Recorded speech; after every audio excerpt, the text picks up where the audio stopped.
नमस्कार, मैं आपके साथ अंजना और आप देख रहे हैं खाकी वर्दी। आइए रुक करते हैं आज की बड़ी खबर पर। शिवसेना यूबीटी प्रमुख उद्धव ठाकरे ने वक्फ बिल पर अपना रुख साफ कर दिया है। साथ ही उद्धव ठाकरे ने भारतीय जनता पार्टी को मुसलमान विरोधी बताया है। शिवसेना प्रमुख उद्धव ठाकरे ने गुरुवार को कहा कि वक्फ संशोधन विधेयक पर चर्चा के दौरान भारतीय जनता पार्टी और उसके सहयोगियों द्वारा दिखाई गई चिंता पाकिस्तान के संस्थापक मोहम्मद अली जिन्ना तक को शर्मिंदा कर देगी। उद्धव ठाकरे ने लोकसभा में विधेयक पारित होने के कुछ ही घंटे बाद यहाँ एक संवाददाता सम्मेलन में कहा कि उनकी पार्टी विधेयक पर भाजपा के कपटपूर्ण रुख और जमीन छीनकर अपने उद्योगपति मित्रों को देने की उसकी चाल का विरोध करती है। भाजपा के पूर्व सहयोगी ठाकरे ने कहा कि भाजपा ने केंद्र में तीसरी बार जीत हासिल की है और चीजें सही हैं, फिर भी वह हिंदू मुस्लिम मुद्दों को उठा रही है। वक्फ संशोधन विधेयक मामले में शिवसेना यूबीटी ने सरकार का खंडन किया है। महाराष्ट्र में वक्फ संशोधन विधेयक पर शिवसेना प्रमुख उद्धव ठाकरे ने खंडन करते हुए कहा, बीजेपी पर आरोप लगाया। उद्धव ठाकरे ने कहा, वे यह विधेयक केवल भूमि के लिए लाए हैं। हमने विधेयक का विरोध नहीं किया है, हमने भ्रष्टाचार का विरोध किया है, हमने उनके द्वारा किए गए नौटंकी का विरोध किया है। उन्होंने भाजपा को चुनौती दी कि अगर वह मुसलमानों को नापसंद करती है तो अपने झंडे से हरा रंग हटा दे। ठाकरे ने यह भी कहा कि प्रधानमंत्री नरेंद्र मोदी को देश को अमेरिकी शुल्क के आसन खतरे और इसे कम करने के लिए उठाए जा रहे कदमों के बारे में बताना चाहिए था। बुधवार यानी 2 अप्रैल को लोकसभा में वक्फ संशोधन विधेयक पेश किया गया। भारतीय जनता पार्टी के नेतृत्व वाली राष्ट्रीय जनतांत्रिक गठबंधन सरकार की ओर से केंद्रीय मंत्री किरेन रिजिजू ने लोकसभा में वक्फ विधेयक पेश होने के बाद इस सदन पर अंदर और देश भर में चर्चा हुई। आज वक्फ बिल को मंजूरी मिलने की आशंका जताई जा रही है। भारत की राजनीतिक हलकों में इस बात पर हैरानी है कि खुद को सेक्युलर कहने वाली टीडीपी और जेडीयू जैसी पार्टियां आखिर वक्फ संशोधन बिल का समर्थन करने के लिए तैयार कैसे हो गई। इससे पहले जब मुस्लिमों से जुड़े मुद्दों पर बात आई है तब इन दलों ने खुलकर बीजेपी से अलग अपनी राय रखी है। खासतौर पर समान नागरिक संहिता को लेकर जेडीयू की अलग राय कई बार सामने आई है। पर्दे के पीछे क्या हुआ, जिसके बाद बीजेपी ने टीडीपी और जेडीयू को विवादास्पद वक्फ बिल पर समर्थन देने के लिए मना लिया। दरअसल पिछले साल अगस्त में वक्फ संशोधन बिल लाने से पहले ही सरकार के वरिष्ठ मंत्रियों ने टीडीपी और जेडीयू नेतृत्व को आगाह कर दिया था। लोक जनशक्ति पार्टी के चिराग पासवान और आरएलडी के जयंत चौधरी से भी चर्चा हुई। सभी सहयोगी दलों के नेताओं की राय ली गई थी। उन्हें वक्फ संशोधन बिल के महत्व के बारे में बताया गया था। साथ ही यह भी बताया गया था कि आखिर इस बिल को लाना क्यों जरूरी है। सरकार यह बताने में सफल रही कि इसके पीछे ध्रुवीकरण की सोच नहीं है, बल्कि मुसलमानों के हितों की रक्षा करना और महिलाओं के अधिकारों को सुनिश्चित करना है। सहयोगी दल सरकार की बात से सहमत हुए, लेकिन बिल के कई प्रावधानों को लेकर उनके मन में आशंकाएं थी। खासतौर पर मौजूदा वक्फ संपत्तियों पर इनके असर और राज्य सरकारों के अधिकारों पर अतिक्रमण को लेकर उनके मन में संशय था। सहयोगी दलों की ओर से ही सुझाव आया कि इस बिल को संयुक्त संसदीय समिति के पास भेजा जाना चाहिए ताकि सभी प्रावधानों की पड़ताल हो सके और अगर जरूरी हो तो उसमें संशोधन सुझाए जा सके। यही कारण है कि पिछले साल 8 अगस्त को लोकसभा में वक्फ बिल रखते समय सरकार ने खुद ही इसे संयुक्त संसदीय समिति को भेजने का प्रस्ताव रखा। ऐसा सहयोगी दलों से सहमति बनने के बाद किया गया। जेपीसी की तमाम बैठकों में सहयोगी दलों के नेताओं ने हिस्सेदारी की और खुलकर अपनी बात रखी। जेपीसी में कई संशोधन सुझाए गए। इनमें एनडीए के 14 संशोधनों को माना गया। जेडीयू के साथ ही टीडीपी के संशोधनों को भी तरजीह दी गई।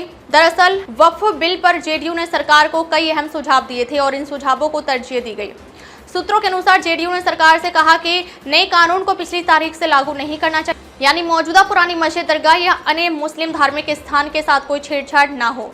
वक्फ कानून में इसका स्पष्ट प्रावधान होना चाहिए। जेडीयू ने यह भी कहा था कि जमीन राज्यों का विषय है, लिहाजा वक्फ की जमीन के बारे में किसी भी फैसले में राज्यों की स्पष्ट राय भी ली जानी चाहिए।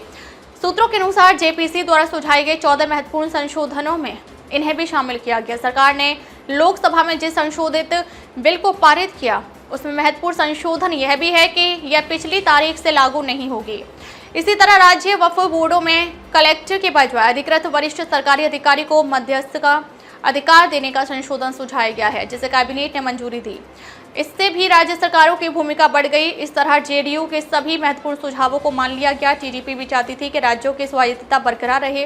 टीडीपी ने यह सुझाव दिया था कि विवादों के निपटारे के लिए राज्य सरकारों को कलेक्टर से ऊपर के स्तर के अधिकारी को नियुक्त करने का अधिकार दिया जाए। इसी तरह वक्फ संबंधी दस्तावेजों को पोर्टल पर अपलोड करने के लिए अधिक समय देने की मांग भी टीडीपी की ओर से की गई थी। टीडीपी के इन दोनों सुझावों को जेपीसी ने मान लिया था और इसके बाद संशोधित बिल में भी इन्हें जगह दी गई थी।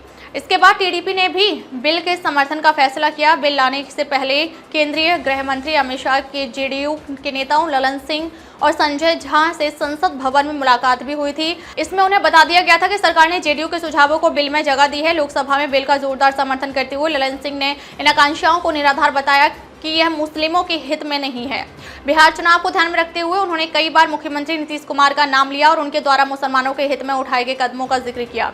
इसी तरह टीडीपी की ओर से केपी टेनेटी ने स्पष्ट किया कि मुख्यमंत्री चंद्रबाबू नायडू ने मुसलमानों के हितों में कई फैसले किए हैं और टीडीपी इस बिल का समर्थन मुस्लिम महिलाओं, युवाओं और पसमानदा के हितों को ध्यान में रखते हुए कर रही है। बीजेपी के अन्य सहयोगी दलों जैसे एलजेपी, हिंदुस्तान आवाम मोर्चा और आरएलजी ने भी यही लाइन ली है। इस तरह बीजेपी ने साफ कर दिया कि चाहे केंद्र में उसकी सरकार सहयोगी दलों के बूते पर चल रही हो, लेकिन प्रधानमंत्री नरेंद्र मोदी विवादास्पद मुद्दों पर भी उनका समर्थन हासिल कर आगे बढ़ सकते हैं। यह उसी निरंतरता का संदेश है जो पीएम मोदी ने अपने तीसरे कार्यकाल की शुरुआत से ही दिया है। यह बताया जा रहा है कि मोदी 2.0 और मोदी 3.0 में कोई बड़ा बदलाव नहीं हुआ है। चाहे बीजेपी इस बार अपने बूते बहुमत ना ला पाई हो और सरकार चलाने के लिए सहयोगी दलों पर निर्भर हो। हालांकि इस फैसले के बाद जेडीयू के नेताओं ने बागी तेवर दिखाने शुरू कर दिए हैं। जेडीयू के सीनियर नेता डॉक्टर मोहम्मद कासिम अंसारी ने लोकसभा में वक्फ बिल का समर्थन करने पर पार्टी के सभी पदों से इस्तीफा दे दिया है। जेडीयू के वरिष्ठ नेता डॉक्टर मोहम्मद कासिम अंसारी ने पार्टी के राष्ट्रीय अध्यक्ष और मुख्यमंत्री नीतीश कुमार को अपना त्यागपत्र दिया है। उन्होंने अपने त्यागपत्र में लिखा, उन्हें और लाखों करोड़ों भारतीय मुसलमानों को विश्वास था कि नीतीश कुमार विशुद्ध रूप से सेकुलर विचारधारा के ध्वजावाहक है, लेकिन अब यह विश्वास टूट गया है। कासिम अंसारी ने वक्फ संशोधन बिल 2024 को लेकर जेडीयू के स्टैंड की आलोचना की है और कहा है कि इससे उन्हें और लाखों करोड़ों समर्पित भारतीय मुसलमानों एवं कार्यकर्ताओं को गहरा आघात लगा है। उन्होंने यह भी कहा है कि लोकसभा में ललन सिंह ने जिस सेवर और अंदाज से अपना वक्तव्य दिया और इस बिल का समर्थन किया, उससे वे काफी मर्माहत हुए। महाराष्ट्र के बादलपुर में दिल दहला देने वाली घटना। दुकान के किराए को लेकर बेटे ने अपने पिता की बेरहमी से हत्या, आरोपी बेटा गिरफ्तार। महाराष्ट्र के बादलपुर में दिल दहला देने वाली घटना सामने आई है कि पिता और बेटे के बीच दुकान के किराए को लेकर विवाद हुआ और बेटे ने अपने पिता की बेरहमी से हत्या कर दी। घटना बदलापुर पश्चिम के बेलावली गांव की सीमा में एक केटरिंग की दुकान में हुई। इस संबंध में वरिष्ठ पुलिस निरीक्षक अनिल थोरवे ने जानकारी दी है कि बदलापुर पश्चिम पुलिस स्टेशन में बेटे के खिलाफ हत्या का मामला दर्ज किया गया है और उसे गिरफ्तार कर लिया गया है। गिरफ्तार बेटे का नाम गणेश कराले, उम्र 34 वर्षीय है और मृतक पिता का नाम अनंत कराले, उम्र 64 वर्ष है। पुलिस के मुताबिक मृतक अनंत कराले बदलापुर पश्चिम के बेलावली इलाके में रहते हैं। आरोपी का बेटा गणेश भी इसी इलाके में रहता है और वह अविवाहित है और संपत्ति के बंटवारे को लेकर पिता और पुत्र के बीच 3 साल से विवाद चल रहा है। कुछ रिश्तेदारों ने हस्तक्षेप किया और संपत्ति का बंटवारा करके विवाद को रोकना चाहा। मृतक अनंत किसी अन्य महिला के साथ रह रहा था, इसलिए पिता पुत्र और भी दूरियां बढ़ गई थी। इस बीच बेलवली इलाके में 2 दुकानों के किराए को लेकर अनंत कराले और उनके आरोपी बेटे गणेश के बीच लगातार विवाद हो रहा था। कुछ महीने पहले मृतक अनंत ने अपने रिश्तेदारों के सामने स्वीकार किया था कि वह एक दुकान से किराया वसूल करेगा और उसका बेटा दूसरी से, लेकिन विवाद जारी रहा। इनमें से एक दुकान खान केटर्स को भाड़े पर दी गई है। बुधवार सुबह के आसपास मृतक अनंत कराले खान केटर्स को दुकान पर गए जहां उनका बेटा किराया लेता था। उसने किराएदार से किराया देने को कहा, जिस पर बहस हो गई। इसके बाद किराएदार ने आरोपी गणेश कराले को बुलाया। इसके बाद किराएदार को दुकान से बाहर निकाल दिया गया और इसी दौरान उसके बीच विवाद, तो आरोपी बेटे ने धारदार हथियार से पिता के पेट में 6 से 7 वार कर उसे मौके पर ही मौत के घाट उतार दिया। इस बीच इस घटना की जानकारी मिलते ही बदलापुर पश्चिम पुलिस मौके पर पहुंची और मृतक अनंत कराले के शव को पोस्टमार्टम के लिए बदलापुर ग्रामीण अस्पताल भेज दिया।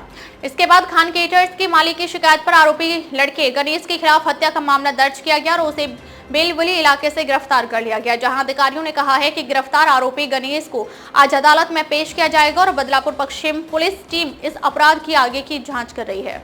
अब तक के लिए बस इतना ही, फिर मिलते हैं एक ऐसी ही बड़ी खबर के साथ। तब तक के लिए नमस्कार और देखते रहिए खाकी वर्दी।